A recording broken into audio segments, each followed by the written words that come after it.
So the reason we are here is that our family, with the two parents, are ecologists, and we were living in the city and we started getting disheartened with writing reports and them disappearing into the ether, and you never see the fruits of your labor.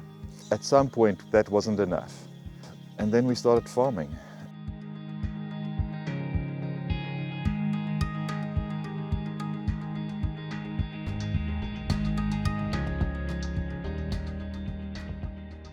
And on top of that, our one child was fairly sick, and we were looking at all these well-sourced foods that fit our ethos in nurturing the body through natural food. And at some point we met all these wonderful people who were doing wonderful things on small farms, and we loved their food, and we just at some point said, okay, that's where we're going.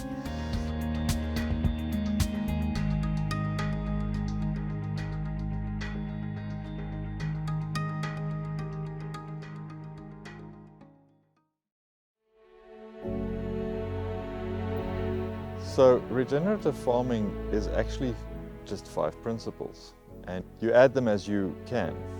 And the first thing is minimize soil disturbance, and soil disturbance in this context is turning over the soil completely.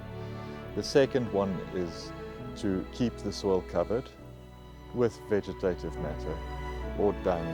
Your soil is covered, there's no bare soil. The third one is to have living roots in the soil for as long as possible.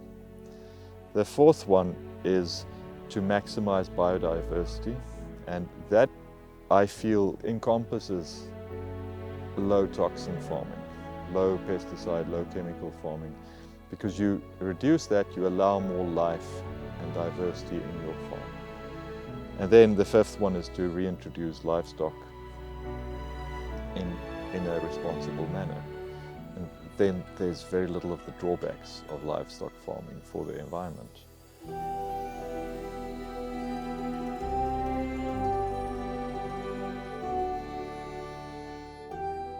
Andrew Ardington jokes we have solar-powered cows, not diesel-powered cows.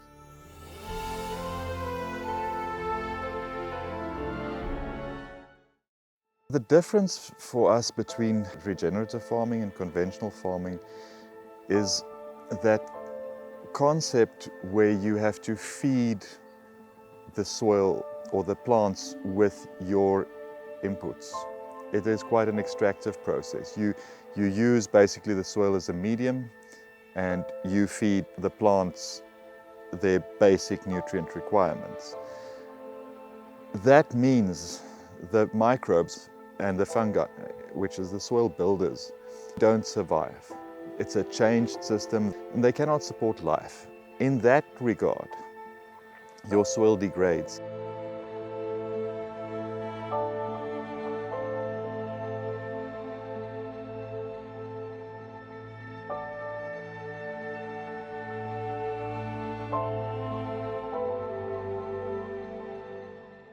If I do regenerative farming, I use a lot of inputs that are there, animals, microbes, insects, and birds feeding off the ticks. Then I am actually extracting more value from the system by supporting the system. So I tend to reduce my downstream impact a lot by supporting the biological system. There's no runoff of my farm. There's no erosion or pesticides or herbicides or soil runoff. There is no evaporation of carbon out of my soil when I plow, because I do not disturb the soil that much. I do not tip it over. In that regard, while I'm buying small amounts of inputs, I am using them at small key points in a natural system. I'm not replacing the natural functions. I am trying to enhance the natural functions. I'm using a petroleum-based feed supplement, which is urea, but I'm using it to stimulate the rumen bacteria to be able to digest mature grass. I am not feeding them to replace the mature grass. I'm helping them cope with the mature grass.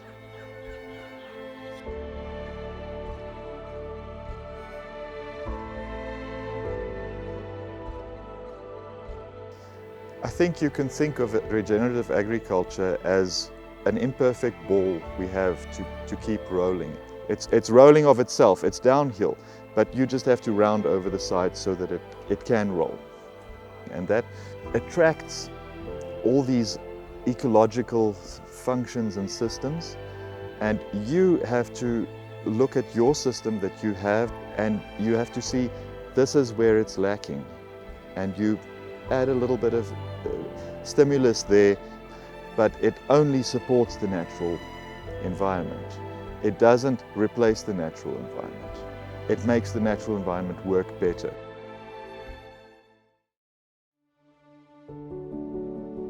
When it comes to regenerative grazing, I stumbled on André Grobler's principles of grass productivity and the principles of rotational grazing. And his first principle was, before an animal can shear the grass with its teeth, that grass must have gone through that blaze of fast growth, and it must have suitably recovered the root reserves. And then the second principle was that cow or animal must not stay in that paddock long enough to eat that grass again. And in our environment, that's 3 days, more or less. Now, the third and the fourth principles have to do with the animals. These two were just grass and forage. So the third principle was the animals with the most needs must have the greatest chance to get the best grass and the most grass. And the fourth principle is the cow's performance is best served by moving on quickly. Maximum 3 days in a camp, but preferably 12 to 24 hours in a camp. Basically what we do is we build one strip that's about for a week or a bit more in this case of grazing, and we just move the cross lines further on. So the cross lines are now where that cow is up there.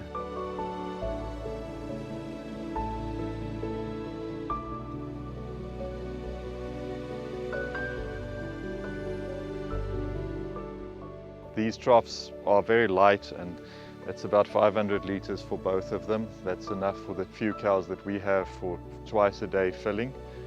This was essentially a monoculture with a few other grasses in it, and it is now much more diverse, and the cows absolutely love it when we come here.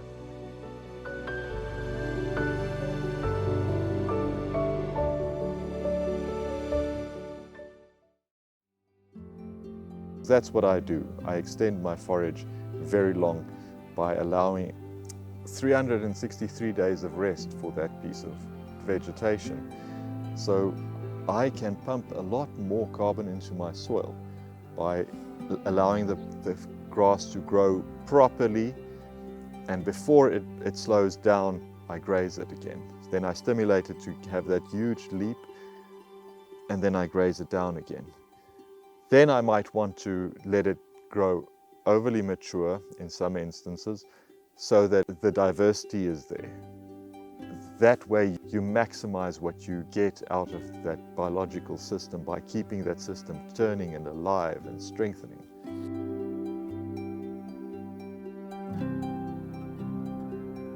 I'm getting extra free food by playing with nature's rules. And because in the end, when I'm playing, I'm not extracting. I am just turning the wheel. I'm just giving a little push so that it goes forward. In our regenerative approach to cattle, and to a degree the sheep too, we are trying to reduce our input costs, where they probably spend in the winter about 20 times more than I do, because they needed to add bales. So that's where we come in. We spend a smaller amount that just gets the natural system going. And now with the price increases, we spend, I think, on a good quality lick that we expect to keep our animals in condition over the winter on really poor sourveld grass at about R3.78 a large stock unit per day.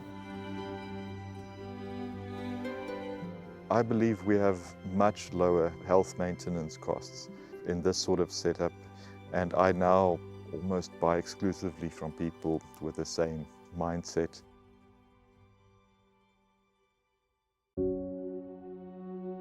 Our first goal is to increase the soil carbon. Why is that important? Firstly, it ups your storage capacity for water in your soil a lot. South African soils are 2.5% and less. That's different to other places in the world. We have an old geology. But we can easily increase it to 3.5% and 4%. And that happens quickly. And that will almost double your soil water capacity. Our experience with this whole increase in soil carbon is that we actually almost do not have runoff. I can have 50 mils of rain and the next morning there's no puddles, except we have compacted the soil on roads and paths and so on. I am very comfortable I can survive any sort of drought issues with essentially, if I add all the pigs and the sheep and the cows, I am at 20 large stock units equivalents on 20 hectares. This is 4 times more than our published stocking rate for the area.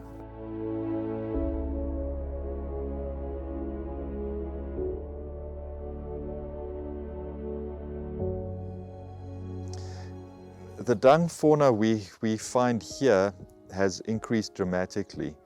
We started off with dung beetles. It's stunning in a summer evening. As the sun sets, it's just this buzz of dung beetles, and if you shine a torch, it's just dung beetles all around you flying. And that was amazing to see when it started happening. And then the community started changing as we attracted more and more of the non-flying beetles, the larger ones that burrow dung into the ground, and they drive the small disturbances which increase biodiversity. And the dung beetles make a tunnel 20-30 centimeters into the ground. And it is amazing to see. So the dung from the cow, firstly, it has all the microbes in it to inoculate your soil with good microbes. So if you can take it into the soil somewhat and provide aerobic conditions, which the dung beetles do, you are increasing the diversity of the microfauna in your soil a lot. And after they have come, the fungi pitch up in your soil because there is now organic matter that they can digest and break down.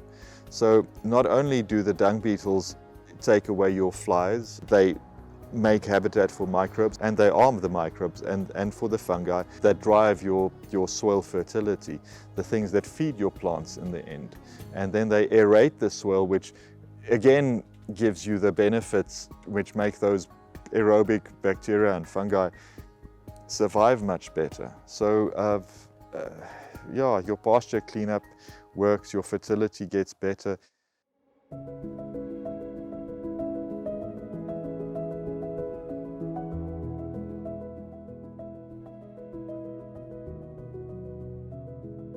I think a lot of people feel daunted by the ultra-high density grazing or the specific species monitoring of selective grazing and longer periods of time. But I think people should realize that this is actually quite attainable. The only thing it requires is that you see your cows every day and that you spend a bit of time learning how to use electric fencing properly and train your cows to it. And then the second thing is that you have a plan for water, because moving the water is quite problematic. Cows drink a lot of water. They do. On a very hot day, 80 to 100, 150 liters a cow is not unreasonable.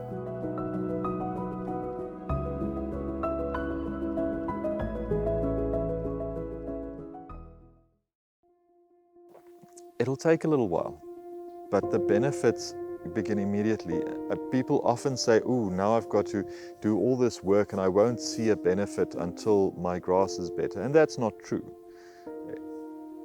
The day you start moving your cows once a day is the day you can double your stocking rate. There's a whole range where you can fit in to your life. Savory's holistic management really incorporates what's your goals, what's your situation, what's your life, what do you want your life to look like? And then you fit that into the biological realities of your scenario. This system just makes it easy. This is just a set system which is easy to implement, and you do not have to be the best, most intuitive grazer ever. You can follow these rules and you will learn. If you follow the principles, it will happen. You might have to tweak some things here. You must look at your cows. You can't let it just go. You must be inquisitive and want to learn more. But it will work. Just see if there's something you need to address. And know that there's not one answer for the whole set. So you will become the expert in your place.